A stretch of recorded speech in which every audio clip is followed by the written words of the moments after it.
এখন থেকে আমার সাথে প্রেম করবে তুমি? না, তুমি আমার বয়সে বড়। বড় হয়েছি তো তাতে কি হয়েছে? তুমি শোনোনি, বড়দের সাথেই তো প্রেম করতে হয়। তুমি তো আমার মাত্র 2 বছরের ছোট্ট। কিন্তু আমি যে আম্মুর থেকে শুনছি তুমি ছোটবেলায় আমাকে কোলে নিয়েও ঘুরেছো।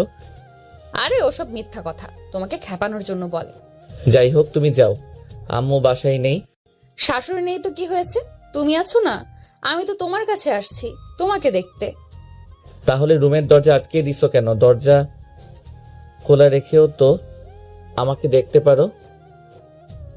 দেখতে পারবো, কিন্তু দরজা খুলে আমার পিচ্চি জামাইটাকে আদর তো করতে পারবো না, যদি দৌড়ে পালায়। মানে? তারপর অঞ্জলি আপু আমার গাল দুটোকে টেনে বললেন, মানে আমি এখন তোমাকে আদর করব, বুঝেছো আমার বাবুটা?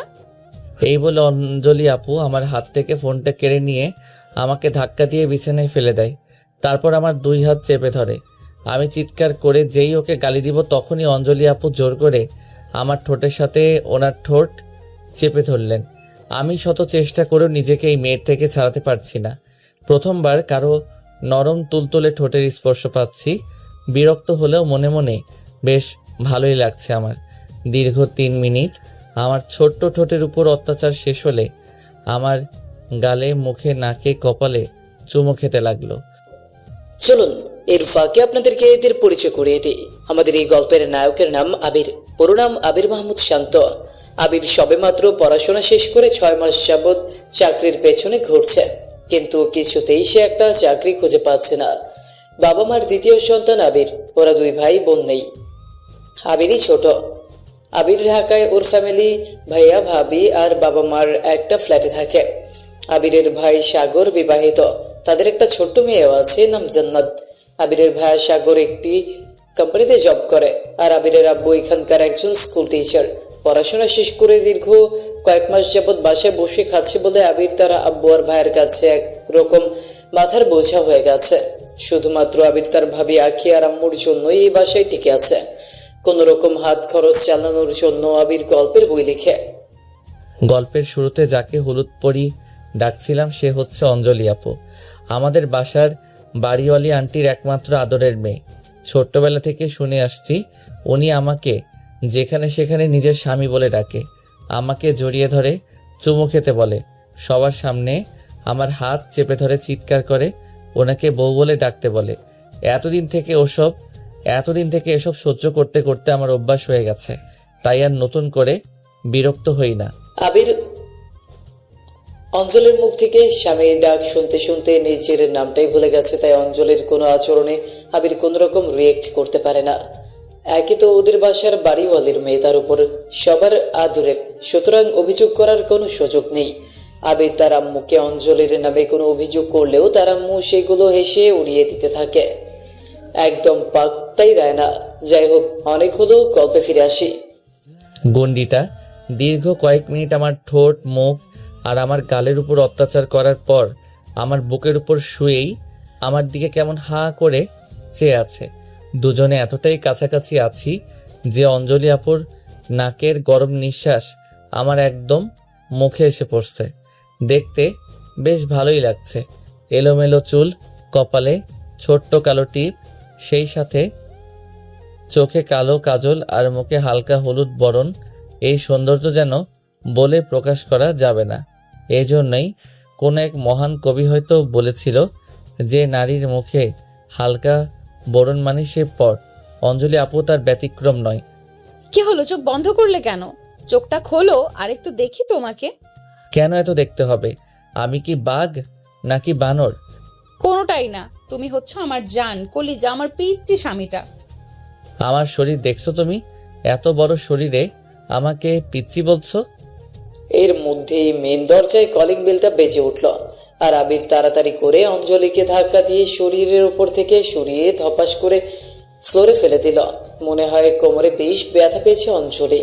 তাড়াতাড়ি উঠে দরজার পাশে গিয়ে লুকিয়ে পড়ল। আবিরের পুরো মুখে অঞ্জলির ঠোঁটের লিপস্টিক সহ থুতু লেগে আছে। আবির তাড়াতাড়ি করে দৌড়ে ওয়াশরুমে গিয়ে আয়নার সামনে দাঁড়িয়ে ফ্রেশ হয়ে নিল। ওইদিকে আবার দরজায় কলিং বেল বেজেই চলেছে। কোন রকম নিচের মুখটা পরিষ্কার করে আবির তাড়াতাড়ি করে গিয়ে দরজা খুলল। আবির দরজা খুলে দেখে ভাবি এসেছে, অর্থাৎ আখি, সাথে তার মেয়ে, মানে হচ্ছে আবিরের ছোট্ট ভাতিজি। ওর নাম জান্নাত। ও ক্লাস 1-এ পড়ে। দরজা খোলার পর জান্নাত আবিরকে দেখে এক লাফে আবিরের কোলে ওঠে আর আবিরকে জড়িয়ে ধরে, আবিরের চুল টেনে ধরে। আসলে জান্নাত ওর চাচ্চুর উপর রাগ করেছে। আজ আবির ওকে স্কুল থেকে আনতে চায়নি বলে এত রাগ ওর। প্রতিদিন আবিরই জান্নাতকে স্কুলে দিয়ে আসে এবং ছুটির পর জান্নাতকে বাসায় নিয়ে আসে। চাচ্চুর বাচ্চা চাচ্চু, তুমি আমাকে আজকে স্কুল থেকে নিতে যাওনি কেন? চাচ্চুর বাচ্চা আবার চাচ্চু হয় নাকি? সরি মামনি, আসলে তোমার চাচ্চুর শরীরটা আজকে একটু খারাপ, তাই যেতে পারিনি। চাচ্চু কাল থেকে তোমাকে নিয়ে আসবে। জান্নাত উত্তরে মাথা নেড়ে ঠিক আছে বললো। তারপর ওরা তিনজন ভেতরে আসলো। অনেকক্ষণ থেকে আবির কিছু মুখে কাটেনি, তাই তার চোখ মুখ শুকানো লাগছে। আবিরের ভাবি আঁখি আবিরের জন্য দুপুরের খাবার সাজিয়ে ড্রয়িং রুমে টেবিলের উপর রেখে গেলেও আবির সেগুলো ছুঁয়ে পর্যন্ত দেখেনি। কি ব্যাপার, ভাইটার মুখ এমন শুকনো লাগছে কেন? ড্রয়িং রুমে তোর জন্য যে খাবার সাজিয়ে দিয়ে আসলাম, খাসনি কেন? এমনি ভাবি, ক্ষুধা লাগেনি তাই। আমার কাছেও কথা লুকাতে শিখে গেছিস, পাগল কোথাকার। এত হতাশ হচ্ছিস কেন? সবে মাত্র পড়াশোনা শেষ করেছিস, মাত্র কয়েকটা চাকরির ইন্টারভিউ দিতে গিয়েই হাল ছেড়ে দিচ্ছিস। ইন্টারভিউ দিতে থাক ভাই, দেখবি একদিন ঠিকই একটা চাকরি হয়ে যাবে তোর। মন খারাপ করিস না ভাই। না ভাবি, আর কত বলো, 2 বছর ধরে বেকার বসে আছি। বাবা আর ভাইয়ার উপর দিয়ে আর কত বসে খাবো? দেখতে তো পাও আমার জন্য আম্মুকে রোজ আব্বুর কাছে বকা খেতে হয়। ভাবছি ঢাকা শহরে থেকে যেহেতু চাকরি পাচ্ছি না, তাই অন্য কোথাও যাব। আমাদের ছেড়ে কোথায় যাবি তুই? ইন্টারভিউ দিতে থাক, কিছু না কিছু তো একটা হবেই। এখন আয়, লাঞ্চ করে নে। না খেয়ে শরীরের কি অবস্থা হয়েছে তোর, দেখেছিস? এই বলে আবির ওর ভাবির পেছনে পেছনেই চলে গেল। আখির কোনো ভাই নেই, তাই আবিরকে নিজের ছোট ভাইয়ের মতো করে দেখে। আর আবিরও তার ভাবিকে একজন বড় বোনের মতোই সম্মান করে। আখি বাসায় এসে ফ্রেশ হয়ে আবিরের জন্য খাবার নিয়ে আবিরের রুমে আসে। তারপর আবিরকে নিজের হাতে খাবার খাইয়ে দেয়। খাবার খাওয়ার সময় আবিরের চোখ দিয়ে আবেগে পানি চলে আসে। আসলে পরিবারের মধ্যে কেবলমাত্র আবির তার ভাবি আখি আর তার আম্মুর কাছেই প্রিয়। যাই হোক, খাওয়া শেষ হলে আবির বিছানায় শুয়ে শুয়ে তার চাকরির কথা ভাবতে থাকে আর ভাবতে থাকে তার ভাবি আর আম্মুর কথা। সত্যি সত্যি যদি ঢাকা শহরে আবির একটা চাকরি না পায়, তাহলে সে চলবে কিভাবে? সামান্য গল্পের বই লিখে তো আর ফ্যামিলি চালাতে পারবে না সে। এইগুলোই চোখ বুজে ভাবতে ভাবতে হঠাৎ ঘুমিয়ে পড়ে আবির। তারপর আবিরের ঘুম ভাঙে ফোনের রিংটোনের আওয়াজে। হ্যালো, কে বলছেন? বউ বলছি সোনা। কার বউ বলছেন? ছি ছি, স্বামীর নাম আবার মুখে নিতে আছে নাকি? আমি তো তোমার বউ। Sorry, wrong number. আমি এখনো বিয়ে করিনি, রাখছি। ওই স্ট্রবেরি, ফোন কাটবি না বলে দিলাম, না হলে কিন্তু রুমে গিয়ে তোকে তুলে এনে কেলাবো। ঢং করিস না, তাড়াতাড়ি ছাদে আয়, তোকে একটু দেখবো। উফ, আমি এখন যেতে পারবো না, ঘুমাচ্ছি আমি। কোনো দরকার থাকলে ফোনে বলতে পারো। ঠিক আছে, তোমার আসতে হবে না, আমি যাচ্ছি তোমার রুমে। ওয়েট। না না আপু, প্লিজ, তোমাকে আসতে হবে না, আমি যাচ্ছি। কি আর করার, বড় আপু বলেছে যেতে তো হবেই, নয়তো আবার বাসায় এসে আমাকে নিয়ে দরজা বন্ধ করে দিবে আর আমার সাথে উল্টাপাল্টা করবে। ছাদে একা যাওয়া ঠিক হবে না। বজ্জাতটা আবার আমার জন্য কোনো ফাঁদ পেতে রেখেছে কে জানে, তাই সাথে জান্নাতকে নিতে হবে।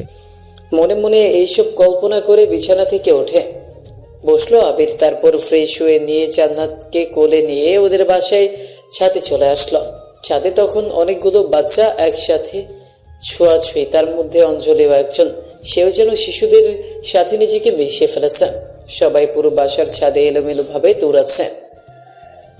আর ছাদের এক কোনায় আবির দাঁড়িয়ে আছে। আবিরের কোলে জান্নাত তখন চিপস খাচ্ছিল, তাই ওর খেলায় মন নেই। আবিরকে দেখে অঞ্জলি আপু এগিয়ে আসে আর জান্নাতকে উদ্দেশ্য করে বলে, কি খাও জান্নাত? চিপস খাই। তাহলে আমাকে একটু দিতে চাও? ঠিক আছে, এই একটা নাও। মাত্র একটা? ওই একটা চিপস একবার খেলেই তো আমার জামাইটা মারা যাবে, আরেকটা দাও। আর নেই, শেষ সব। ঠিক আছে মামুনি, তাহলে তুমি এখন ওদের কাছে গিয়ে খোলো। আমি এখন একটু তোমার চাচ্চুর সাথে কথা বলি, কেমন? উত্তরে ছোট্ট জান্নাত তখন মাথা নেড়ে হ্যাঁ সম্মতি জানায় আর আবিরের কোল থেকে নামার জন্য নড়াচড়া করতে থাকে। কিন্তু আবির ওকে কোল থেকে নামায় না, কারণ ও সরে গেলেই তো অঞ্জলি আপু আবার আবিরের সাথে দুষ্টুমি শুরু করবে। অঞ্জলি আপু তখন আবিরের দিকে তার চোখ দুটো বড় করে তাকায় আর আবির ভয়ে জান্নাতকে খেলতে নামিয়ে দেয়। ফোনে কি বলছিলে? কোথায় কিছু না তো। তুমি লুঙ্গি পরেছো? বাহ, আজকে তো তোমাকে আরো কিউটের ডিব্বা লাগছে। কে পরিয়ে দিছে লুঙ্গি দেখি তো? আরে ছাড়ো, লুঙ্গি খুলে যাবে তো। আমি এমনিতেই লুঙ্গি পরতে পারি না, ইউটিউবে টিউটোরিয়াল দেখে পড়ছি। সমস্যা নেই তো, লুঙ্গি খুলে গেলে আমি তোমাকে লুঙ্গি পরিয়ে দেব। কাছে আসো, আজকে তোমার লজ্জা ভেঙে দিব আমি। ছি আপু, তোমার কি কোনো লজ্জা নেই? কি বলছো এসব? এই বলে আপু আশেপাশে কি যেন খুঁজতেছে। হাতের কাছে তেমন কিছু না পেয়ে একটা বড় ইটের টুকরো হাতে নিল। ওরে বাবার, এটা দিয়ে আমাকে মারবে নাকি? দাঁড়াও, আজকে এই ইট দিয়ে তোমার ফাটিয়ে বিধবা হব আমি। এই বলে ইটের টুকরোটা যেই আমার দিকে তাক করে মারতে যাবে, তখনই আমি ছোটবেলায় দৌড় প্রতিযোগিতা জিততে যেমন ছুটতে হতো তেমন ভাবে ছুটে দিলাম এক দৌড়। হাহা, ভীতু একটা। আমি কি ওকে সত্যি সত্যি মারতাম নাকি? শয়তানটা শুধু শুধু দৌড়ে পালালো। তারপর আবির সিঁড়ি বেয়ে দৌড়ে বাসায় ঢুকে পড়ল। বাসায় এসে সোফার উপর বসে হাঁপাচ্ছে আবির। আবিরকে হাঁপাতে দেখে তার ভাবি বলল, কি হলো আবির, হাঁপাচ্ছিস কেন? আর জান্নাত কোথায়? ছাদে খেলছে ভাবি। ও, তা তুই চলে আসলি যে? আর বলো না ভাবি, ওই যে বাড়িওয়ালার বজ্জাত মেয়ে একটা আছে না, অঞ্জলি। আবির, ও কিন্তু তোর সিনিয়র, তোর কিন্তু ওর নাম ধরে বলা উচিত নয়। বল কি হয়েছে? কি আর হবে, ওই সবসময় আমাকে জামাই ডেকে যে খেপায়, আবার আমার গায়ে চিমটি কাটে, চুল ধরে টানে আমার, আর বলে ও নাকি আমাকে বিয়ে করবে। ওসব তো ও তোকে মজা করে বলে, তোকে খেপানোর জন্য। আসলে ওর তোকে খেপাতে ভালো লাগে তাই। ভাবি, তুই আমার হয়ে ওনার আম্মুর কাছে একটু কমপ্লেন করে দিও তো। ঠিক আছে দিব, তুই মাথা গরম করিস না ভাই। আয়, তোর কপালে একটা চুমু দিয়ে দিই। তারপর আমি আমার কপালটা এগিয়ে দিলাম আর ভাবি আমাকে চুমু দিল। এখন সময় বিকেল 5টা। এই সময় আমার একজন প্রকাশকের সাথে দেখা করার কথা ছিল, যিনি আসলে আমার নতুন একটি গল্প কিনে তার বইয়ে ছাপাতে চেয়েছিলেন। ভাবি আমাকে একটু বেরোতে হবে, আজ আমার নতুন একটা গল্প নিয়ে প্রকাশকের সাথে দেখা করার কথা আছে। আমি সন্ধ্যার মধ্যেই ফিরে আসব। ঠিক আছে, কিন্তু তোর ভাইয়া আর বাবা বাসায় ফেরার আগেই চলে আসিস, নয়তো বাবা তোকে আবার বকবে ভাই, আর আমি সেটা সহ্য করতে পারবো না। চিন্তা করো না ভাবি, আমি তাড়াতাড়ি চলে আসব। তারপর আবির তার রুমে গিয়ে ফোন হাতে নিয়ে দেখে তার ফোনে প্রকাশকের 5টা মিসড কল। তারপর আবির খুব শর্টকাট রেডি হয়ে তার ডায়েরিটা নিয়ে বাসা থেকে বের হয়ে পড়ে। বাসার বাইরে এসে আবির একটা রিক্সা ডেকে নেয়। তারপর রিক্সা চলতে থাকে তার গন্তব্যে। রিক্সা এসে প্রকাশকের অফিসের গেটে দাঁড়ালে আবির তাড়াতাড়ি করে রিক্সা ভাড়াটা মিটিয়ে ভেতরে প্রবেশ করে। সেখানে আরো অনেক লেখকের বই ছাপানোর কাজ চলছিল। তারপর প্রকাশকের অনুমতি নিয়ে তার কেবিনে প্রবেশ করে আর তার সাথে তার লেখা গল্পটি ছাপানোর ব্যাপারে কথা বলে। প্রকাশক তখন আবিরের গল্পটি দেখাতে বলে। তারপর আবির তার ডায়েরিতে লেখা একটি গল্প প্রকাশককে দেখায়, যা ওনার খুবই পছন্দ হয় এবং শেষ পর্যন্ত উনি সেটা ছাপাতে রাজি হয় এবং আবিরকে তার গল্পের পেমেন্ট করে দেয়। গল্প প্রকাশকের সাথে আলাপ করতেই আবিরের বাসায় ফিরতে অনেক দেরি হয়ে যায়। ওইদিকে বাসায় তার বাবা আরিয়ান সাহেব এতক্ষণে চলে এসেছে। আবিরের ভাবি অর্থাৎ আখি আবিরকে অনেকবার কল দিয়ে যাচ্ছে, কিন্তু আবিরের ফোন সুইচ অফ। অঞ্জলি আপু আবিরকে ফোনে পাচ্ছে না। বারবার আবিরদের বাসায় কোনো না কোনো একটা কাজের ছোটায় গিয়ে আবিরকে খুঁজে আসছে। ওইদিকে আরিয়ান সাহেব বাসায় এসে আবিরকে রুমে না দেখে রাগান্বিত হয়ে যায়। সে ফ্রেশ হয়ে ড্রয়িং রুমে এসে বসে খবরের কাগজ পড়তে থাকে। আখি তখন তার জন্য চা নিয়ে আসে। বাবা, এই নিন আপনার চা। বৌমা, আমি কি তোমাকে চা আনতে একবার বলেছি? না বাবা, কিন্তু আমি তো জানি আপনি রোজ এই সময় খবরের কাগজ পড়তে পড়তে চা খেতে পছন্দ করেন, তাই চা বানিয়ে নিয়ে আসলাম। তোমার আদর দেবর কোথায়? তাকে বাসায় দেখছি না জি। বাবা ও তো একটু আগেই বের হলো, এক্ষুনি চলে আসবে বলে। ও আর আসবে না। দেখো গিয়ে কোথায় বাজে ছেলেদের সাথে গুন্ডামি করছে, নেশা করছে। যে ছেলের দিন নাই রাত নাই, সারাদিন ঘুম আর বাইরের ঘোরাফেরা, এই ছেলে জীবনও কিছু করতে পারবে না। সারা জীবন আমার গাড়ে বসেই খাবে। বাবা এভাবে বলছেন কেন? আবির তো চাকরি খোঁজার কোনো ত্রুটি রাখছে না। আরে রাখো তো বৌমা, তোমার চেষ্টা ও এই সব কিছু দেখানোর চেষ্টা করতেছে। ঠিকমতো চেষ্টা করলে কি আর এতদিনে ও চাকরি না পাওয়া যায়? এর মধ্যে আবির বাসায় ফিরে আসে আর তার বাবাকে দেখে মাথা নিচু করে ফেলে। এই তো এসে গেছে আমার গুণধর ছেলে। কোথায় ছিলে এতক্ষণ? ক টাকা রোজগার করে ফেললে? কোনো ভদ্রলোকের বাড়ির ছেলে কি এত রাতে বাসার বাইরে থাকে? বাবা আপনি একটু থামেন না, ভাইটা আমার মাত্র বাসায় ফেলো, আর এক্ষুনি আপনি ওকে সব প্রশ্ন করছেন। এই তোমার আশকারিতে এমন হয়েছে। এই বলে আরিয়ান সাহেব রাগ করে উঠে চলে গেল আর আবির সেখানে দাঁড়িয়ে অঝরে কান্না করতে লাগলো। এই পাগল কান্না করছিস কেন? বাবাই তো বকেছে, তার জন্য কষ্ট পাচ্ছিস? চল রুমে চল। তারপর আখি আবিরকে রুমে নিয়ে যায়। তারপর বল, প্রকাশক কি তোর গল্প ছাপাতে রাজি হলো? জি ভাবি, হয়েছে। আর আমাকে অ্যাডভান্স কিছু পেমেন্টও করে দিয়েছে, তাই বাসায় লেট হয়েছে। আলহামদুলিল্লাহ, ঠিক আছে ভাই, তুই তাহলে এখন ফ্রেশ হয়ে নে, আমি তোর জন্য খাবার নিয়ে আসি। এই বলে আখি আবিরের মাথায় হাত বুলিয়ে চলে গেল আর আবির ওয়াশরুমে গিয়ে ফ্রেশ হয়ে নিল। খাবার খাওয়ার সময় আবিরের আব্বুর কথাগুলো মনে পড়লে আবিরের খাবার যেন গলা দিয়ে নামে না। তবুও আখির চোরাচুরিতে আবির খাবারটা খেয়ে নেয়। রাত প্রায় 11টা, তাই খাওয়া শেষে আবির সোজা রুমের লাইট অফ করে শুয়ে পড়ে। পরের দিন সকালে আবিরের ঘুম ভাঙে কারো কাচের ছুরির আওয়াজে। আবির তাকিয়ে দেখে অঞ্জলি আপু তার দিকে তাকিয়ে মুচকি মুচকি হাসছে আর ছুরি দিয়ে আওয়াজ করছে। ঘুমের মধ্যেও এসে জ্বালাচ্ছে। যা যা এখান থেকে। বলেই আবির অন্য পাশে ফিরে শুইল। এই যে মিস্টার বর, ওঠো, এটা স্বপ্ন নয়, সত্যি। তোমাকে এত ঘুমিয়ে থাকতে দেখে আমারই তো ঘুম পাচ্ছে। দাঁড়াও, আমিও আসছি তোমার কাঁথার নিচে। তারপর আমিও চুপি চুপি আবিরের পাশে শুয়ে পড়লাম। গাধাটা এত গভীরভাবে ঘুমাচ্ছে যে আমাকে খেয়ালই করতে পারছে না। একটু পর আবিরের আচমকা আমাকে কোলবালিশ মনে করে বুকের সাথে জড়িয়ে ধরলো। আমার বেশ ভালোই লাগছে। আবির আমাকে এতটাই কাছে জড়িয়ে ধরেছে যে ওর নাকের গরম নিঃশ্বাস আমার মুখে পড়ছে। এবার মনে হচ্ছে দুজন স্বামী স্ত্রী।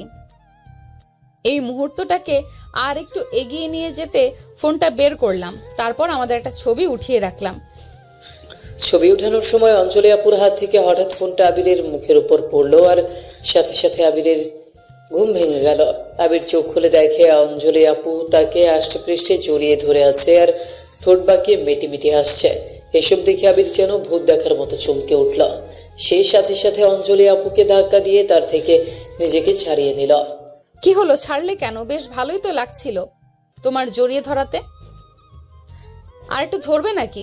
সরি, আমি আসলে ইচ্ছে করে তোমাকে জড়িয়ে ধরিনি। আমি তো ঘুমানোর সময় পাশে কোলবালিশ রাখি আর সেটাকেই বুকে জড়িয়ে ধরি। আমার জামাইটা কত বোকা, জ্যান্ত মানুষ আর কোলবালিশের মধ্যে পার্থক্য বোঝে না।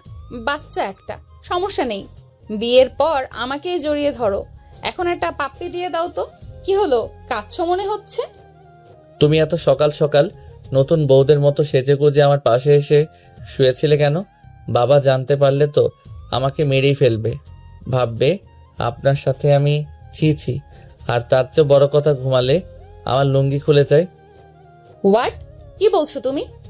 ভাগ্যিস তুমি আমাকে কাঁথার নিচ থেকে জড়িয়ে ধরেছিলে, না হলে বিয়ের আগেই তো আর জামাইটা সব দখল করে নিতাম আমি। তা এখন কি তোমার লুঙ্গি ঠিক আছে? চেক করে দেখো তো। ভাবি কোথায়? তুমি দেখো, আমার রুমে হলুদ পেতনি আসছে। কি হয়েছে ভাই, সকাল সকাল চিল্লাচিল্লি করছিস কেন? রাতে স্বপ্ন দেখেছিস নাকি? আরে অঞ্জলি, তুমি এখানে আবিরের রুমে কি করছো? না মানে ভাবি, আমি তো আপনার কাছে আসছিলাম সেফটি পিন লাগিয়ে নেওয়ার জন্য। ভুল করে এই রুমে এসে পড়েছি। কেন, তুমি কি চোখে ঠিক করে দেখতে পাও না? ভাবির রুম আর আমার রুমের তফাৎ বুঝতে পারো না কেন? আহা আবির, বড়দের সাথে কেউ এভাবে কথা বলে? একটা কথাও বলবি না তুই। যা ওঠ, উঠে নাস্তা করে নে গিয়ে। অঞ্জলি, তুমি আমার সাথে এসো, আমি তোমার সেফটি পিনটা লাগিয়ে দিচ্ছি। আর নাস্তা না করে যেতে দিব না কিন্তু। তারপর ভাবি অঞ্জলি আপুকে তার সাথে নিয়ে অন্য রুমে গেল। যাবার সময় অঞ্জলি আপু আমার দিকে ভুরু কুচকে তাকিয়ে কেমন একটা রাগী এক্সপেনশন দিল। দরজার আড়াল হওয়ার সময় অঞ্জলি আপু আমাকে হাত দিয়ে ঘুষি দেখালো। আমি বুঝি না ওর এগুলোর মানে কি। সবাইকে বলে বেড়াবে আমি নাকি ওর জামাই, আর আমার সাথে তো যা যা করে তা তো আপনারা দেখেনি। কেন জানি না অঞ্জলি আপুকে আমার বিরক্ত মনে হয়, আবার ওসবে খুব একটা ভালো লাগে না। যাই হোক, অনেক ভাবনা চিন্তা ছেড়ে বিছানা থেকে উঠে দাঁড়ালাম। তারপর আমাদের আবির মাহমুদ ওয়াশরুমে গিয়ে ফ্রেশ হয়ে নেয়। ফ্রেশ হয়ে এসে লুঙ্গির ভাঁজটা ঠিক করে ব্যালকনিতে এসে দাঁড়িয়ে বই পড়তে থাকে।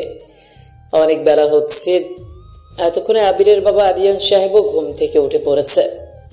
সে উঠে দেখে তার বৌমা আঁকি কিচেনে নাস্তা বানাচ্ছে, সাথে অঞ্জলিও পাশে দাঁড়িয়ে কফি খাচ্ছে। আঁকি ওকে কফি বানিয়ে দিয়েছে। আরে অঞ্জলি মা, সকাল সকাল আমাদের বাসায় কি মনে করে? কোনো সমস্যা হয়নি তো তোমাদের? অঞ্জলি আপু আরিয়ান সাহেবকে দেখে দ্রুত মাথায় ওড়না দিয়ে সোজা হয়ে দাঁড়িয়ে তাকে সালাম দেয়। যতই হোক হবু শ্বশুর মশাই বলে কথা। জি না আঙ্কেল, কোনো সমস্যা হয়নি, ভাবির কাছে আসছিলাম। ও আচ্ছা, ভালো। তা আজ অবশ্যই আমাদের সাথে নাস্তা করে যেও কিন্তু। বোমা, নবাবজাতটা কোথায়? ওকে ঘুম থেকে উঠেছে? বেলা 12টার আগে নাকি ঘুমই ভাঙে না ওনার। কে জানি সারা রাত জেগে কি করে, কখন ঘুমায়। হ্যাঁ বাবা, ও তো ঘুম থেকে অনেক আগেই উঠেছে। আর কাল তো আমি নিজে ওকে 12টার আগে ঘুমিয়ে গেছে দেখলাম। আপনি ওকে একটু বেশি সন্দেহ করেন। বাবা, আপনি ড্রয়িং রুমে গিয়ে বসুন, আমি নাস্তা দিচ্ছি। ভাবি আঙ্কেল এইসব আবিরকে বলল? এটুকু তো কিছু নয়। আবির একটা চাকরি পাচ্ছে না দেখে বাবা ওকে একটু খারাপ চোখে দেখছেন। বাদ দাও তুমি, এসো নাস্তা করবে আমাদের সাথে। তারপর আঁকি অঞ্জলি আপুর হাত থেকে কফিটা নিয়ে তাকে ড্রয়িং রুমে খাবার টেবিলে বসায়। তারপর সবাইকে নাস্তা প্লেটে সাজিয়ে দেয়। ভাবি আবির নাস্তা করবে না? অঞ্জলির কথায় আঁকি কি বলবে বুঝতে পারছে না। আসলে সে আবিরের বাবার সামনে আবিরকে কখনো খেতে ডাকে না, কারণ একসাথে খেতে বসলেই যদি আবার আরিয়ান সাহেব আবিরকে কোনো না কোনো কথা সরিয়ে দেন এই জন্য। বোমা, ডাকো ওকে। তারপর আঁকি গিয়ে আবিরকে ডেকে নিয়ে আসে আর তাকে অঞ্জলির পাশে বসতে বলে। বাবা সামনে বসে তাই আবির আর কিছু বলে না, চুপচাপ অঞ্জলি আপুর পাশের চেয়ারটাতে বসে পড়ে। তিনজনই একসাথে নাস্তা করছে। খাবার সময় একটু দুষ্টু বুদ্ধি করে একটা চামচ টেবিলের নিচে ফেলে দেয় অঞ্জলি, আর সেটাকে তুলতে আবির আর অঞ্জলি দুজন একসাথে নিচু হয়। সুযোগ বুঝে অঞ্জলি তার প্ল্যানটাকে কাজে লাগায়। সে হঠাৎ আবিরের ঠোঁটে চুমু দিয়ে বসে। সামনে আবিরের বাবা স্বয়ং বসা, তাই আবির মুখ থেকে কিচ্ছু বলতে পারে না। কিন্তু সেও একদম ছেড়ে দেওয়ার পাত্র নয়। সেও রেগে অঞ্জলি আপুর কোমরে জোরে একটা চিমটি কেটে দেয়, আর অঞ্জলি আপু তাতে চিৎকার করে ওঠে। কি হলো অঞ্জলি মা? জি আঙ্কেল, কিছু না, এই টেবিলের কোণাটা একটু লেগেছে। আঙ্কেল আমার খাওয়া শেষ, আমি এবার তাহলে আসি। আসসালামু আলাইকুম। পাজিটাকে পরে দেখে নিব। আমাকে এত জোরে চিমটি দেওয়া, একটা চুমুই তো দিয়েছিলাম। উফ, কোমরটা লাল করে দিছে আমার পাজিটা। ঠিক আছে মা, মাঝে মাঝে এসো কিন্তু। কত লক্ষ্মী একটা মেয়ে, মাশাআল্লাহ। তারপর আবির খাওয়া শেষ করে চুপচাপ প্লেটে হাত ধুয়ে তার রুমে চলে যায়। বোমা, তুমি কখন খাবে? এই তো বাবা, আপনারা খেয়ে অফিস গেলে আমি খাবো।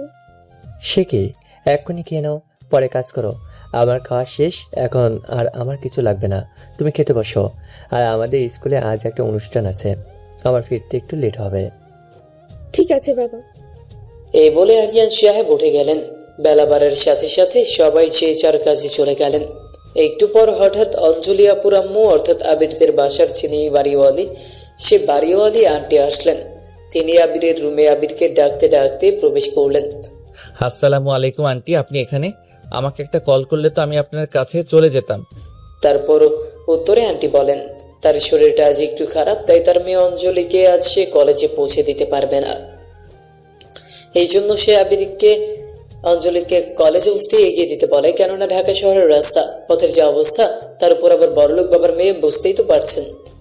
যাই হোক, বাড়িওয়ালি আন্টি নিজে থেকে কথাটা বলেছে বলে কথা, তাই যেতে তো হবেই।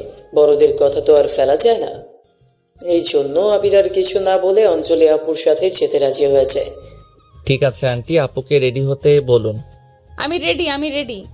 বলতে বলতেই আমার রুমের দরজার আড়াল থেকে উকি দিয়ে বের হলো উনি।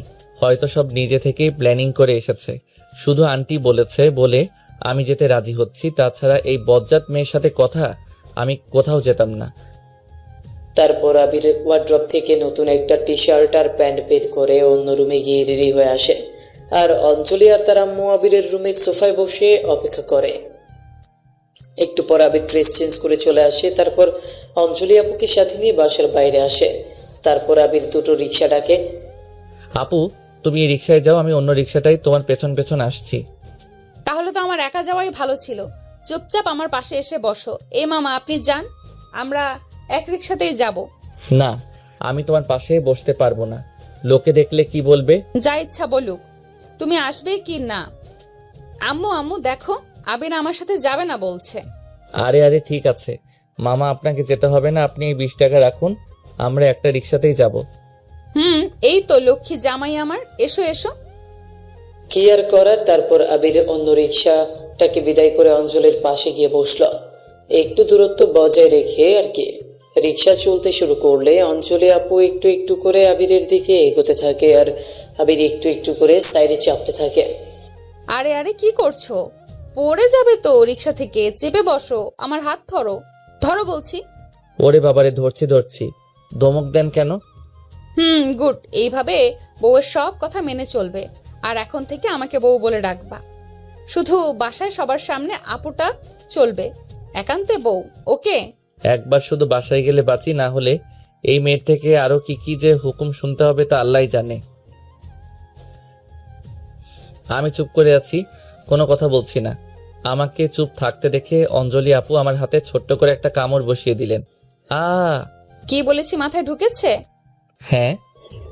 তারপর আবির সবকিছু ততে দাঁত চেপে সহ্য করে। আর কিছু দূর যেতেই রাস্তার দুটো দিক পড়ে।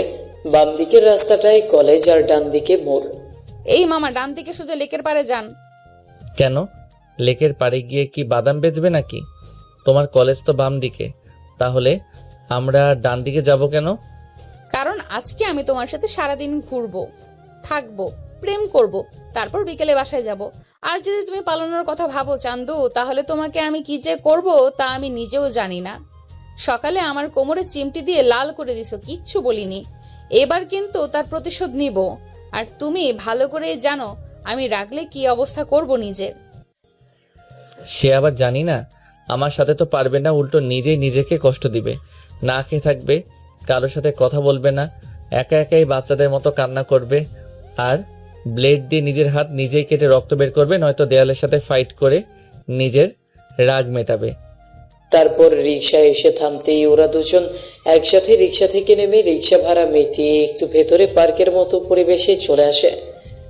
ওরা সেখানে এসে দেখে প্রায় সবাই চোরাই চোরাই বেঞ্চে বসে আছে। ওরাও গিয়ে আলাদা একটা গাছের ছায়ায় বেঞ্চে গিয়ে বসে।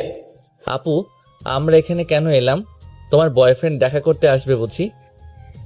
তুই আবার কি বললি আমাকে? এই রে, আবার রেগে গেছে। না মানে সরি। তোমাকে যে আজকে আমি কি করব, ইচ্ছে করছে কামড়ে খেয়ে ফেলি শয়তানটাকে। আমার কোনো বয়ফ্রেন্ড নেই, তুমি জানো না? একটা ছোট জামাই আছে আমার। আচ্ছা কি, যাও আমার জন্য ওই ফুল গাছটা থেকে ফুল ছিঁড়ে নিয়ে আসো। অত উঁচু গাছে আমি উঠতে পারবো না। আমি কি স্পাইডারম্যান নাকি? না, তুমি তো আমার হিরো। আমি কোনো কথা শুনবো না, আমাকে ফুল ছিঁড়ে এনে খোপায় লাগিয়ে দাও। দেখ, এসবের জন্য ওর সাথেই আসতে রাজি ছিলাম না, এখন এত উঁচু কৃষ্ণচূড়া গাছে আমাকে উঠতে হবে। কথায় আছে ফাঁদে পড়লে নাকি বিড়ালও গাছে ওঠে। আজ মনে হয় আবিরের ক্ষেত্রেও তাই হচ্ছে। পার্কে এসে জনসম্মুখে গাছে উঠে অঞ্জলি আপুর জন্য ফুল ছিঁড়ে আনতে হচ্ছে তাকে। যাই হোক, আবির অনেক কষ্ট করে আমাদের গল্পের নায়িকার জন্য ফুল ছিঁড়ে নিচে নেমে আসলো। তারপর ফুলগুলোকে অঞ্জলি আপুর দিকে বাড়িয়ে বলল, এই নাও তোমার ফুল। তুমি এত আনরোমান্টিক কেন? বললাম ফুলটা আমার চুলে লাগিয়ে দিতে। পারবো না। ঠিক আছে দাও, আমি লাগিয়ে নিচ্ছি। এবার দেখো তো আমাকে কেমন লাগছে। এসো তোমার সাথে কয়েকটা ছবি তুলি। তারপর অঞ্জলি আপু জোর করে আবিরের সাথে ক্লোজ কয়েকটা ছবি তুলে নেয়। তারপর দুজনে একসাথে বসে অনেকক্ষণ সময় কাটায়। দুপুরে একসাথে রেস্টুরেন্টে বসে লাঞ্চ করে নেয়। আর প্রায় সারাদিন ঘোরাফেরা শেষে সন্ধ্যা নাগাদ ওরা বাসায় ফিরে। অঞ্জলি আপুর আম্মু কলেজে ফোন করে জানতে পারে যে তার মেয়ে আজ কলেজ যায়নি আর আবিরও এখনো বাসায় ফিরেনি। তাই সন্ধ্যায় ওরা দুজন একসাথে বাসে ফিরলে ওদের বাবা মা ওদের দুজনকে জিজ্ঞেস করতে থাকে। অঞ্জলি আপু বাসায় প্রবেশ করার সময় তার আম্মু তাকে আটকে দেয় আর বলে, তোর স্যার ফোন করে বলল তুই নাকি আজ কলেজে যাসনি, তাহলে কলেজের নাম করে সারাদিন কোথায় ছিলি? উত্তরে অঞ্জলি আপু কিছু বলতে পারে না। আসলে সে তার আব্বু আম্মুর কাছে কখনো মিথ্যা বলে না, তাই নিশ্চুপ সে। কি হলো, কথা বলছিস না কেন? সন্ধ্যা পর্যন্ত কলেজ ফাঁকি দিয়ে বাইরে কি কাজ তোর? তুই এখন যথেষ্ট বড় হয়েছিস, বিয়ের বয়সও হয়েছে তোর। এত সময় ধরে বাসার বাইরে থাকা উচিত নয় তোর। শোন, সামনে শুক্রবার তোর জন্য একটা বিয়ের সম্বন্ধ আসবে। ছেলেটাকে হয়তো তুইও চিনবি। তোর বাবার অফিসের কলিগ আছে না, মিজান সাহেব, তার ছেলে গত সপ্তাহে দেশে ফিরেছে। তোর বাবা নাকি তোর জন্য তাকে পছন্দ করেছে। বাবা মার একটা মাত্র ছেলে, ওর নাম ইমন। কথাটা শুনেই অঞ্জলি আপুর পায়ের নিচ থেকে যেন মাটি সরে গেল। মনে হচ্ছে তার সমস্ত শরীর শূন্যের ওপর দাঁড়িয়ে আছে। কলিজাটা পুরো কেঁপে উঠেছে, গলাটাও শুকিয়ে এসেছে। আসলে সে তো আবিরকে মন থেকে অনেক ভালোবাসে আর তার সাথে নিজের ফিউচার করতে চায়। তাই হঠাৎ এমন ডিসিশন শুনে নিজেকে কোন রকম সামলে কান্নামাখা গলায় অঞ্জলি আপু বলতে থাকে, আম্মু কিছু বলবে? আম্মু, তুমি তোমার কথা জানালে, এখন আমি আমার কথাটাও শুনে নাও।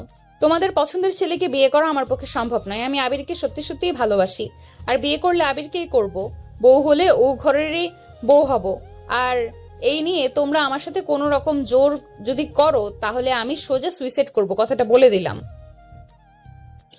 এই বলে অঞ্জলি আপু তার চোখের পানি মুছতে মুছতে দৌড়ে তার রুমে গিয়ে দরজা বন্ধ করে দিল। আর আয়েশা বেগম অর্থাৎ অঞ্জলি আপুর আম্মু তার মেয়ের কথা শুনে মাথায় হাত দিয়ে হতবাক হয়ে সোফার উপর বসে পড়ল। সে কিছুতেই যেন নিজেকে সান্ত্বনা দিতে পারছে না। আমার ভাবতেও অবাক লাগছে, মেয়েটার এত বড় দুঃসাহস কিভাবে হলো আমার ডিসিশনের বাইরে কথা বলার? মেয়েটার কি মাথা খারাপ হয়ে গেছে নাকি? যে ছেলেটার ইনকাম বলতে কিছুই নাই, পড়াশোনা করার পর বাবার ঘাড়ের উপর বসে বসে খাচ্ছে, সেই ছেলেকে নাকি ও বিয়ে করবে? এগুলো সব নিশ্চয়ই ওই ছেলেটার দোষ। ওই আমার মেয়েটার মাথা নষ্ট করেছে। ও নিশ্চয়ই ফাঁদে ফেলেছে আমার মেয়েটাকে। অঞ্জলি আপুর আম্মু এইগুলো বলছেন আর মনে মনে আবিরকে গালমন্দ করছেন। ওইদিকে অঞ্জলি আপু তো তার রুমে গিয়ে ভেতর থেকে দরজা বন্ধ করে দিয়ে বিছানায় শুয়ে শুয়ে তার আম্মুর মুখের উপর কথা বলার জন্য কাঁদছে আর আবিরকে তার ভুলে যেতে হবে ভেবেও কাঁদছে। তারপর রাতে অঞ্জলি আপুর আব্বু অফিস থেকে বাসে ফিরলে আয়েশা বেগম তাকে সব ঘটনা খুলে বলে। আর সবটা শুনে তো তিনি প্রচণ্ড রেগে যান আর সাথে সাথে আবিরের বাবাকে ডেকে পাঠান। আর সবকিছু ধমকের সুরে তাকে বলেন আর বলেন আগামীকালের মধ্যেই তাদেরকে এই বাসাটা ছেড়ে দিতে। ভাইজান, আপনি তো আমাকে চেনেন, আপনি নিশ্চিন্তে থাকুন। আপনাদের মান সম্মানের কোনো ক্ষতি হওয়ার আগে আমরা এই মহল্লা ছেড়ে চলে যাব। আর আমার ছেলের বিষয়টার জন্য আমি আবারও আপনার কাছে ক্ষমা চাচ্ছি। ঠিক আছে, আপনি এখন যান আর নিজের ছেলেকে একটু শাসন করেন। আমাদের যাতে ব্যাপারটা থানা পুলিশ না করতে হয়। জি ভাবি, আসছি। আসসালামু আলাইকুম। এই বলে আবিরের আব্বু চলে গেলেন। এইদিকে অঞ্জলি আপুর আব্বু আয়েশা বেগমকে বলেন তার মেয়ের উপর নজর রাখতে আর তাকে ডেকে নিয়ে আসতে বলে। কথা মতো আয়েশা বেগম অঞ্জলি আপুর রুমের দরজার সামনে গিয়ে নক করে। অনেকক্ষণ যাবৎ ডোর নক করার পর অঞ্জলি আপু তার কান্না চোখ মুখ মুছে দরজা খুলে দিল। অঞ্জলি, তুই আর আবিরের সাথে মিশবি না।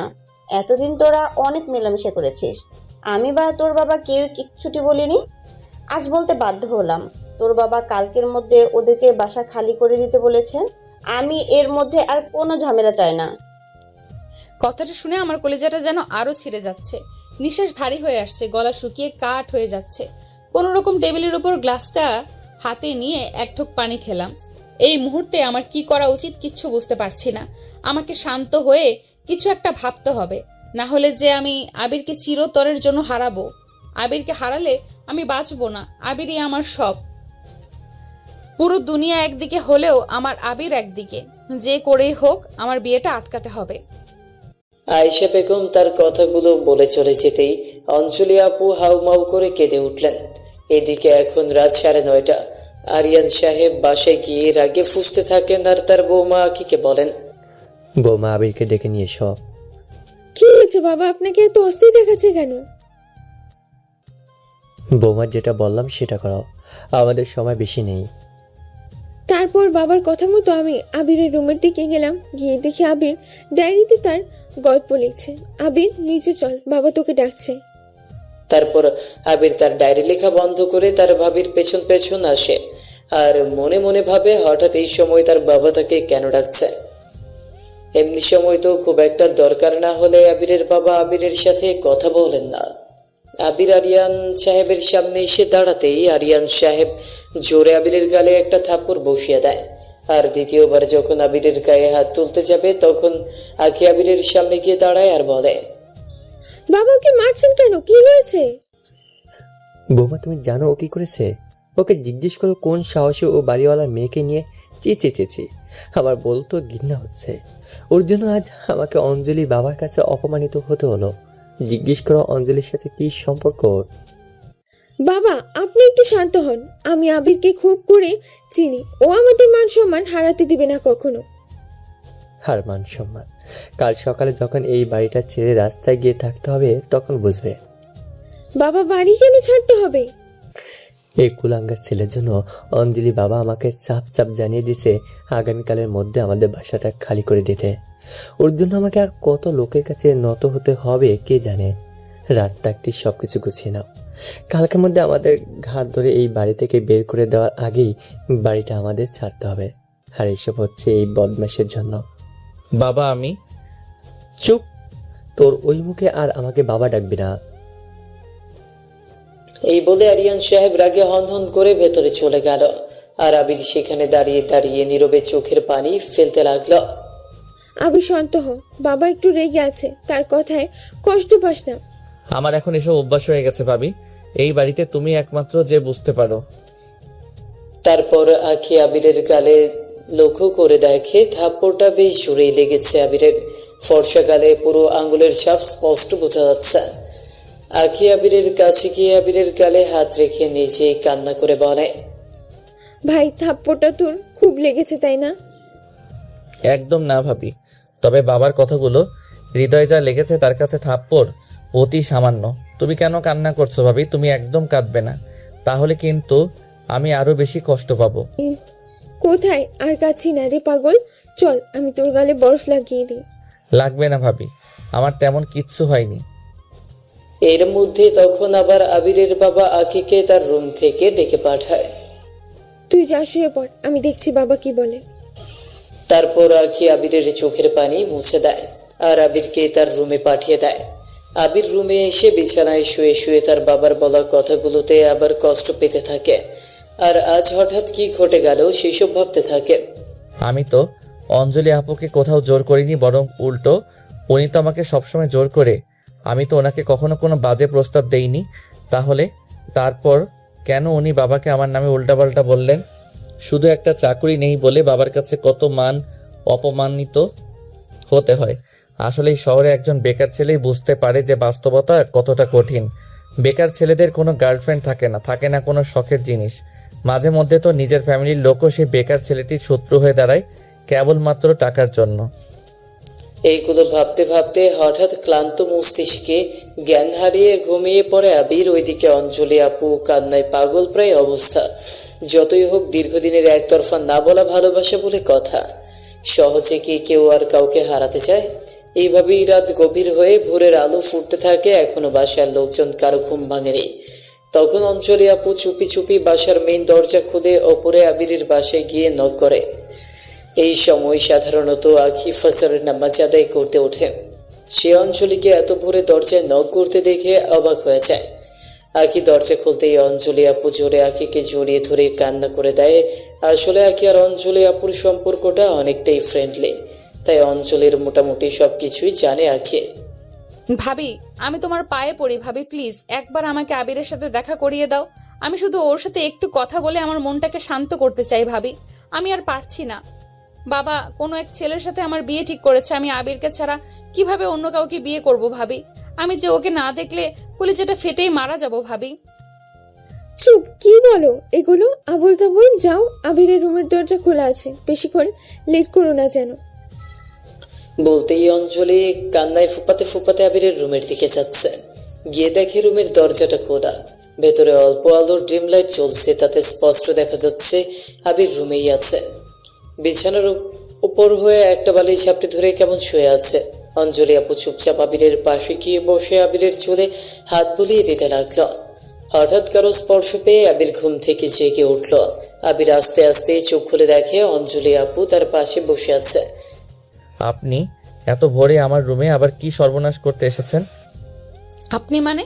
এতটাই পর হয়ে গিয়েছি এখন আমাকে আপনি করে বলছো? আপন বলতে কেউ ছিল বুঝি? আমি কি সত্যি তোমার সর্বনাশ করেছি? আমি তো শুধু তোমাকে ভালোই বাসি, এই জন্য একটু পাগলামি করি তোমার সাথে। ছোট থেকে তোমাকে নাম ধরে না ডেকে জামাই বলে ডাকি। এইটা কোনো ফান ছিল না, সত্যি ছিল। আমি সত্যিই তোমাকে বিয়ে করতে চাই, তোমার সাথে থাকতে চাই আবির। বাবা অন্য কোনো এক ছেলের সাথে আমার বিয়ে ঠিক করেছে।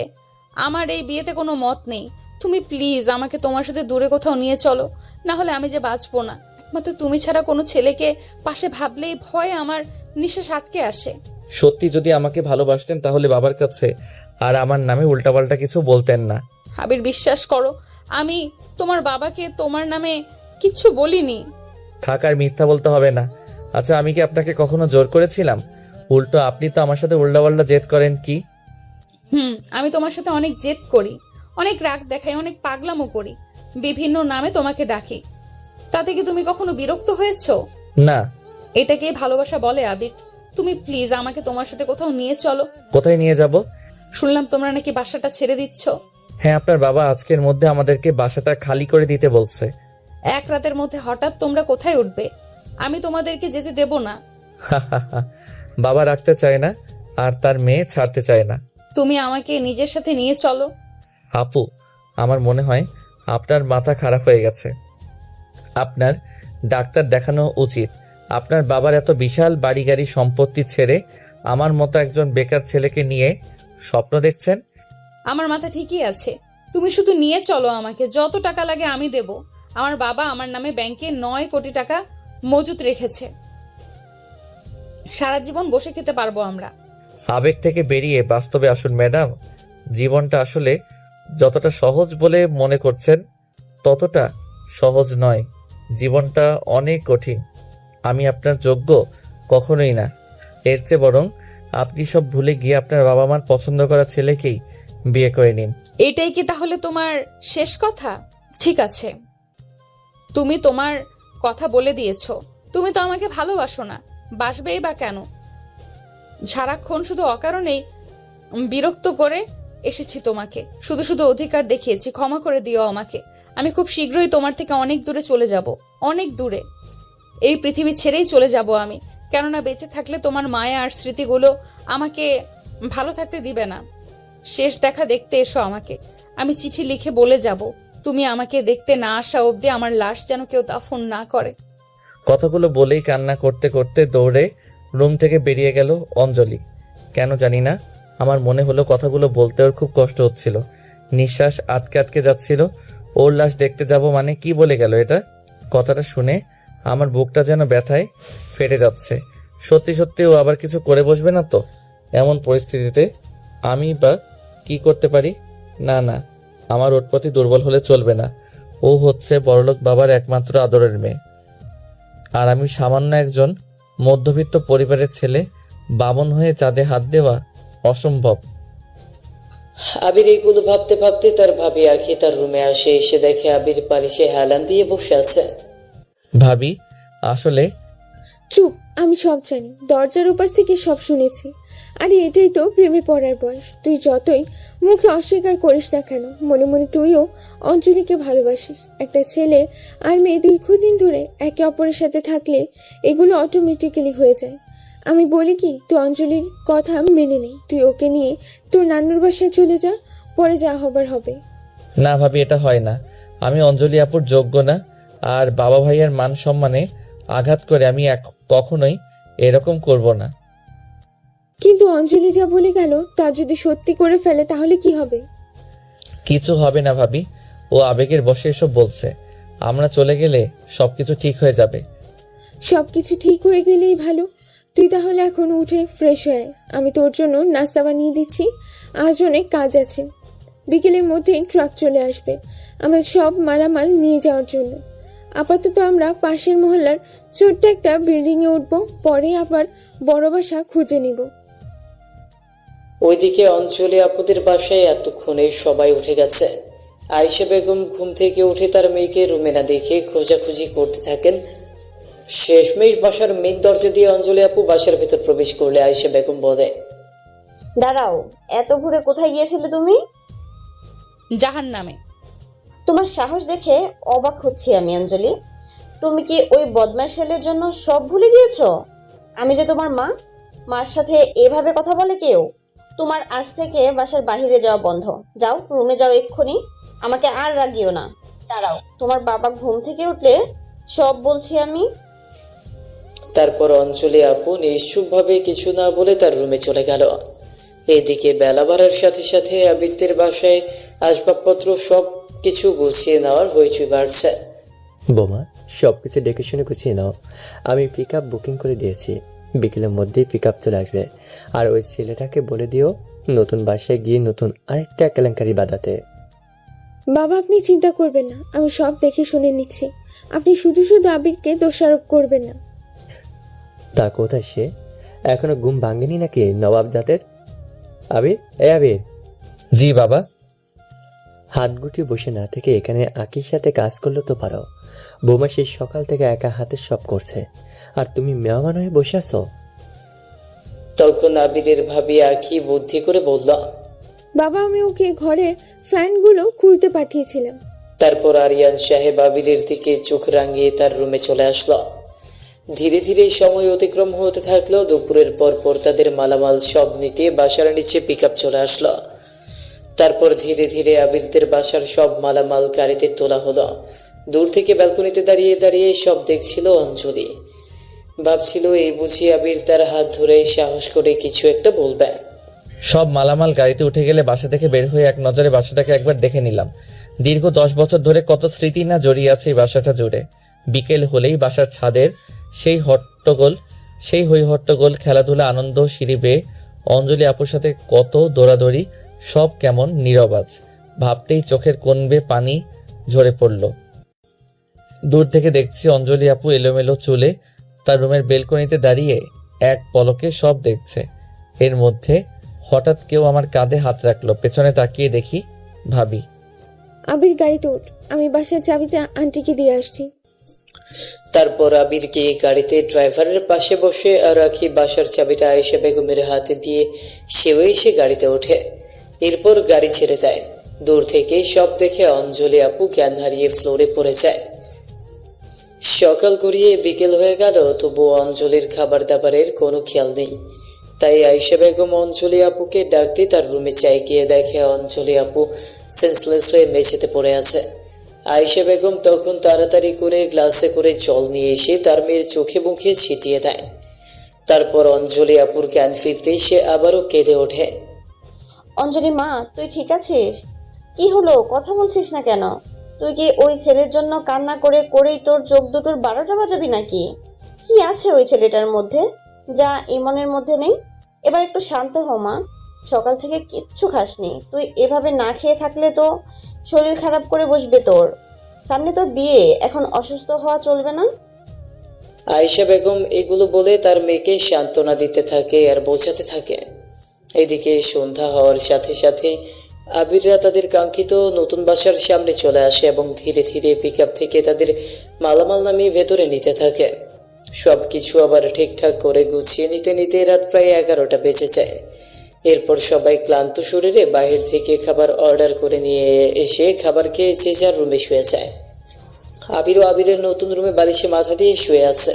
নতুন বাসার পরিবেশটা একদমই ভালো লাগছে না তার। বিছানায় শুয়ে শুধু এপাশ ওপাশ করছে আবির। হঠাৎ দরজার দিকে তাকিয়ে আবির ভাবছে এই বুঝি দরজায় পর্দা সরিয়ে অঞ্জলি আপু এলো। চোখ থেকে ঘুম যেন হারিয়ে গিয়েছে আবিরের। কিছুতেই ঘুম আর আসছে না ওর। শুধু এপাশ ওপাশ করতে করতে ক্লান্ত শরীর আর ক্লান্ত মস্তিষ্কে আবিরের চোখ বন্ধ হয়ে আসতেই দেখে অঞ্জলি আপু যেন বলছে, আমাকে বাঁচাও আবির, আমাকে বাঁচাও, আমি যে এখান পড়ে যাচ্ছি। না, তুমি পড়বে না, আমার হাত ধরো, আমি তোমাকে পড়ে যেতে দেব না। না আবির, তুমি বুঝি আমাকে আর ধরে রাখতে পারলে না? না অঞ্জলি, তুমি পড়তে পারো না। এই বলে অঞ্জলি কোনো এক পাহাড় থেকে যেন নিচে পড়ে যাচ্ছে, এরকমটাই দেখছি আমি। তারপর আবির চিৎকার করে ঘুম থেকে হঠাৎ চিৎকার করে উঠে বসে। আবিরের সমস্ত শরীর যেন থরথর করে কাঁপছে, গলা শুকিয়ে গেছে, খাট থেকে নিচে নামারও শক্তি পাচ্ছে না আবির। হঠাৎ এত রাতে আবিরের চিৎকার শুনে আখি দৌড়ে আবিরের রুমে আসলো। আবির, কি হয়েছে ভাই? চিৎকার করলি কেন? আর তুই এত রাতে বিছানার উপর না ঘুমিয়ে বসে আছিস যে? আখি বেশ কয়েকবার জিজ্ঞেস করার পরেও কোনো উত্তর না পেয়ে হাত দিয়ে রুমের লাইটের সুইচ অন করে দিল। কি হয়েছে? কিছু না ভাবি, ভাবি আমাকে এক গ্লাস পানি দিবে? তখন আবিরের ভাবি আখি ঘাবড়ে গিয়ে বলে, আবার বল, কি হয়েছে তোর? তেমন কিছু নয় ভাবি, আমি একটা খারাপ স্বপ্ন দেখেছি অঞ্জলি আপুকে নিয়ে। কি স্বপ্ন দেখেছিস? তারপর আবির আখিকে সব কথা খুলে বলল। সবটা শুনে আখি আবিরকে সান্ত্বনা দিল আর আবিরকে আবার বিছানায় শুয়ে দিয়ে রুমের লাইট অফ করে চলে গেল। অন্যদিকে আয়েশা বেগম অঞ্জলি আপুকে অনেকবার রাতে খাবারের জন্য ডাকে, কিন্তু কোনো সারা শব্দ পায় না। এত রাত হয়ে গেছে তবু অঞ্জলি আপুর কোনো নড়াচড়া টের পাওয়া যাচ্ছে না। তাই সন্দেহবশত তারা দুজন, অর্থাৎ অঞ্জলি আপুর আব্বু আর আম্মু, তারা তাদের মেয়ের রুমের সামনে যায়। অনেক কবার ডাকার পরেও ভেতর থেকে কোনো সারা শব্দ না আসলে আয়েশা বেগম বলে, ও তো আমার মেয়েটা কথা বলছে না কেন? ওর আবার কিছু হয়নি তো? তুমি এক্ষুনি দরজাটা ভেঙে ফেলো। তারপর অঞ্জলির আব্বু আয়েশা বেগমকে বলেন, শান্ত হও, আমি দেখছি। এই বলে তিনি দরজাটা ভেঙে দেন। আর ভেতরে যা দেখেন তার জন্য তারা কেউই প্রস্তুত ছিলেন না। আপনারা কি ভাবছেন অঞ্জলি আপু ফাঁস দিয়েছে? না, অঞ্জলি আপু বিষ খেয়েছে, তবে নিঃশ্বাস এখনো চলছে, জ্ঞান হারিয়ে মুখ দিয়ে লালা ঝরছিল। অজ্ঞান অবস্থায় ফ্লোরে পড়ে আছে ও। আয়েশা বেগম তার মেয়েকে এই অবস্থায় দেখে জোরে হাউ মাউ করে কেঁদে দিয়ে তাকে জড়িয়ে ধরে আর বলে, মা মা চোখ খোল। অঞ্জলি, কি হয়েছে তোর? তুই এমনটা কেন করলি? তুই কি একটা বারও আমাদের কথা ভাবলি না? তোকে ছাড়া আমাদের কি হবে? ওগো, তুমি তাড়াতাড়ি ওকে হসপিটালে নেওয়ার ব্যবস্থা করো। আমার মেয়েটার কিছু হলে আমি কিন্তু বাঁচবো না। এইসব বলে আয়েশা বেগম আরো জোরে কান্না করতে থাকে। এতক্ষণে অঞ্জলির বাবা অ্যাম্বুলেন্সে খবর করে দিয়েছেন আর দ্রুত অ্যাম্বুলেন্স চলেও এসেছে। তারপর অঞ্জলি আপুকে দ্রুত হসপিটালের উদ্দেশ্যে নেওয়া হয়। অবস্থা খুবই জটিল হয়ে পড়ে। হসপিটালে নিয়ে অঞ্জলি আপুকে ইমার্জেন্সিতে পাঠানো হয়। দেখতে দেখতে রাত শেষে ভোরের আলো ফুটতে থাকে, তবু অঞ্জলি আপুর জ্ঞান ফিরে না। এদিকে কেবিনের বাহিরে তো আয়েশা বেগম আর অঞ্জলির পরিবারের সবার কান্না আরো বাড়তে থাকে।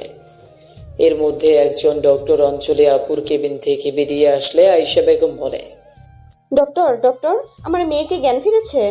ওর কি অবস্থা এখন? ডক্টর, যত টাকা লাগুক নিন, তবুও আমার মেয়েটাকে আমার কাছে ফিরিয়ে দিন।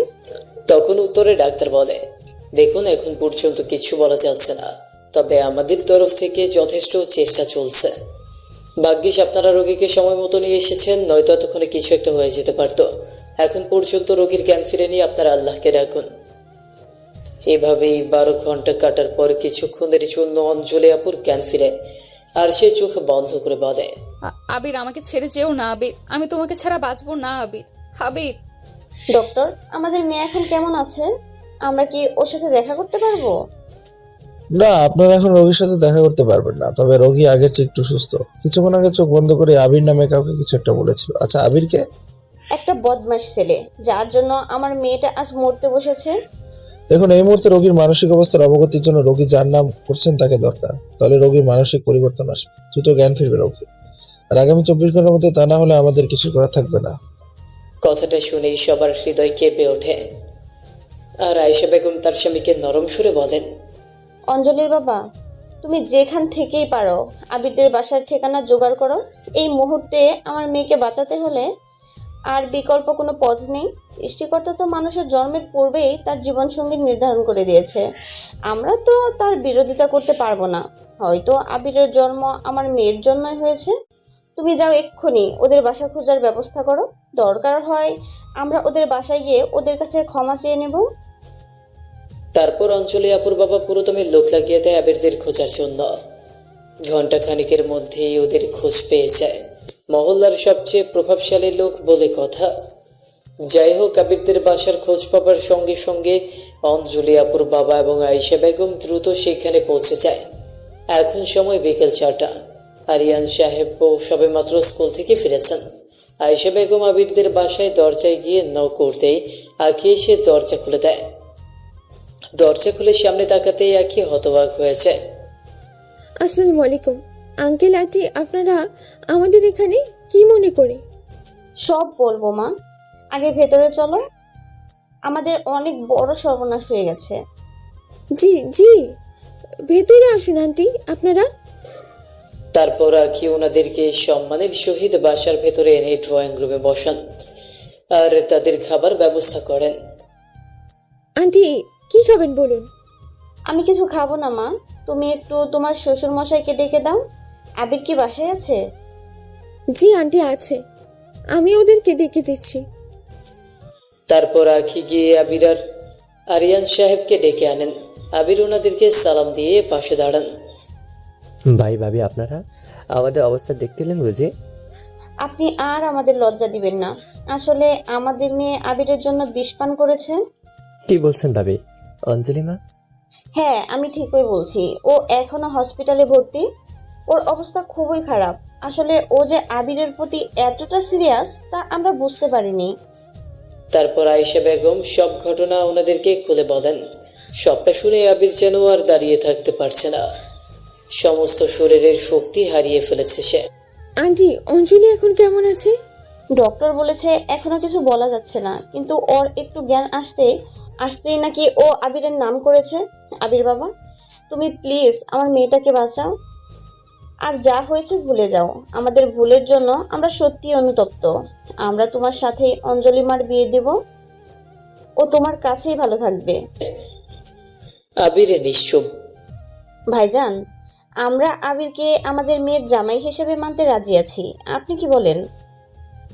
দেখেন ভাবি, অঞ্জলি মার মতো একটা মেয়ে যে কিভাবে আমার এই বেকার বাদেম্যার ছেলে প্রেমে পড়লো আমি বুঝতে পারছি না। ও আসলে ও যাই হোক, বেকার তাতে কি হয়েছে? আমাদের কি কোনো কিছুর অভাব আছে নাকি? ও সারা জীবন আমার মেয়েকে নিয়ে বসে খেলেও আমাদের ফুরোবে না। আমি আমার ছেলেকে সে শিক্ষা দেইনি যে ও। যাই হোক, আগে চলো সবাই অঞ্জলি মাকে দেখে আসি, বাকি কথা পরে শুনলেও হবে। চলো সবাই। হ্যাঁ, তাই চলুন। এই বলে সবাই দ্রুত ঢাকা মেডিকেলের উদ্দেশ্যে রওনা দিলেন, যেখানে অঞ্জলি আপুকে ভর্তি করানো হয়েছে। হসপিটালে পৌঁছে সবাইকে বাহিরে অপেক্ষা করতে বলা হলো, আর আমাকে একজন নার্স এসে অঞ্জলির কেবিনে নিয়ে গেল। ওর নাকের ভেতর অক্সিজেন মাস্ক আর হাতে স্যালাইন পুশ করা হয়েছে। শুধু আমার জন্যই হয়েছে এসব। আমার জন্য আজ ওকে মৃত্যুর সাথে লড়তে হচ্ছে। দুদিনে ওর চেহারাটা অনেক শুকিয়ে গেছে। চোখের কোণে সারাক্ষণ কান্না করার দাগ বোঝা যাচ্ছে। অঞ্জলিকে এভাবে দেখতে আমার খুব কষ্ট হচ্ছে, আর দাঁড়িয়ে থাকার শক্তি পাচ্ছি না। তাই ওর পাশে বসে ওর হাতের উপর হাত রাখলাম। তখন সেখানে থাকা একজন ডক্টর বলল আমাকে ওর সাথে কথা বলতে। এই বলে ডক্টর আমাকে আর ওকে একা করে চলে গেল। আপু, এই আপু, কি হয়েছে তোমার? চোখ খোলো আপু, দেখো আমি তোমাকে ডাকছি। তুমি কি এখনো আমার উপর অভিমান করবে? তুমি না বলেছ আমাকে বিয়ে করবে, তাহলে আমাকে ছেড়ে চলে যেতে চাচ্ছ কেন? এই ওঠো না, একবার আমাকে জামাই বলে ডাকো। দেখো আমি তোমাকে নিতে এসেছি, প্লিজ একবার উঠে আমার জন্য রাগ করো। আমি জানি তুমি আমাকে অনেক ভালোবাসো, আমাকে ছেড়ে যেতে পারো না তুমি। কথাগুলো বলছে আর নিজের চোখে জল ফেলছে আবির। আবির এইভাবে কিছুক্ষণ একা কথা বলার পর ডক্টর আসে আর অঞ্জলিকে দেখে বলে, ও মাই গড, এটা কিভাবে সম্ভব? রোগীর অবস্থা অনেকটাই ভালো দেখাচ্ছে। আপনি রোগীর নাম ধরে রোগীকে ডাকতে থাকুন। আবিরের কথা শুনে অঞ্জলি বারবার চোখের পলক ফেলতে থাকে আর আবিরকে এভাবে কিছু বলতে থাকে। খুশিতে তখন প্রথমবারের মতো আবির অঞ্জলিকে জড়িয়ে ধরে আর তার ভালোবাসা প্রকাশ করে। এরপর ডক্টর একে একে সবাইকে ভেতরে এসে রোগীর সাথে দেখা করতে বলে। আর সবাই তখন এক এক করে এসে অঞ্জলির সাথে দেখা করে আর আবিরকে নিয়ে ভালো ভালো কথা বলে। 3 দিন পর অঞ্জলিকে হসপিটাল থেকে রিলিজ করে দেওয়া হয় আর বাসায় এনে ধুমধাম করে আবির আর অঞ্জলির বিয়ে পড়িয়ে দেওয়া হয়। আজ ওদের বিয়ের 2 মাস কেটে গেল। এখন আবির আর বেকার নেই। সে এখন তার শ্বশুরের অফিসে বড় একটা পদে চাকরি করছে আর সে যে গল্প লিখত সেগুলো এখন বেশ জনপ্রিয় হয়ে উঠেছে। 1 মাসে আবিরের 10,000 গল্পের বই বিক্রি হয়েছে। প্রকাশকরা এখন তার গল্প নিতে অধিক আগ্রহী। অঞ্জলি বউ, কি করছো? দেখতে পাচ্ছ না খাবার বানাচ্ছি। এমন সময় জড়িয়ে ধরলে কেন? তোমার মতলবটা কি? মতলব আমার একটা বাবু চাই কোলে নিয়ে ঘোরার জন্য। চলো, আমার বাবু লাগবে এক্ষুনি। কি? তুমি নিজেই তো একটা বাবু, আবার তোমার কোলে নেওয়ার জন্য বাবু চাই? আজকে ঘরে আসো, তারপর তোমাকে দেখাবো আমি বাবু নাকি বাবুর আব্বু। কি কি কি দেখাবে শুনি? পিচ্ছি একটা। দেখো ভালো হচ্ছে না কিন্তু। আমি কিন্তু এক্ষুনি। কি এক্ষুনি? ছাড়ো আমাকে, তরকারি পুড়ে যাচ্ছে। যাক, তবু আজকে আমি তোমাকে আদর করবো। আমার বাবু চাই মানে চাই। না, এই ছাড়ো বলছি, ছাড়ো আমায়। ভাবি বাঁচাও আমাকে, তোমার লুচ্চা দেবর আমার সর্বনাশ করে ফেললো। যতই চিৎকার করো, আজ কোনো কথা শুনবো না। বাবু আমার লাগবেই। এই বলে আবির অঞ্জলি আপুর এখন তো আর অঞ্জলি আপু নেই, অঞ্জলি ভাবি। যাই হোক, এই বলে আবির তার ওয়াইফকে পেছন থেকে কোলে তুলে নিয়ে রুমে এসে দরজা বন্ধ করে দিল। তারপর কি হয়েছে সেসব জানি না।